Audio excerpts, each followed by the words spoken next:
So here's what we know. In response to the Trump administration putting tariffs on China.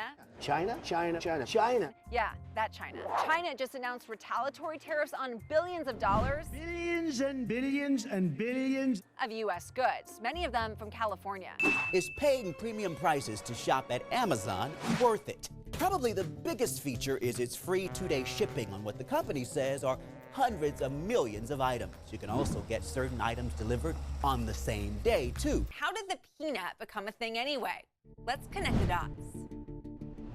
All right, let's go back a bit. In the late 30s, bigger planes and smoother rides meant planes could have kitchens. Kitchens meant hot food, and in the, quote, golden age of air travel, it was an arms race of sorts to see which airline could serve you the fanciest in-flight meal. And that really was the case up until the early 70s, 1971, actually. That's when Southwest started handing out this complimentary cuisine on its flight. At the time, the airline was able to get around airfare regulations by operating only in Texas. That move launched what we would now call a price fare war. It was no longer about fancy schmancy meals. It was now about how many of us they could pack in to their aisles. Well, lower prices means more people means more money, and yeah, more peanuts. Then 9/11 really changed everything. Airlines were forced to cut costs like to the bare minimum.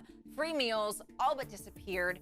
But peanuts, they still remain one of the only things you could still get without forking over some cash. Now, many think that peanuts became the de facto in-flight freebie because of the high salt content. Sodium increases fluid retention, so some thought that they were picked to combat dehydration caused by the god-awfully dry air in the cabin. Scientists have actually studied how in-flight conditions can mess with your sense of taste, and they say it does. So, while salt may have had something to do with it, the preponderance of peanuts can really be attributed to, yep, economics. I'm Becca Habiger here in Sacramento, the capital of California, the 5th largest economy in the entire world, ahead of the UK.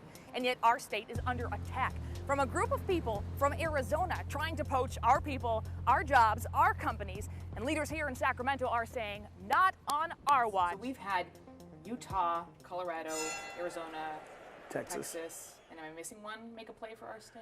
Well, I mean, you had Justin Trudeau. You had the Prime Minister from Canada come down to Silicon Valley about 6 months ago.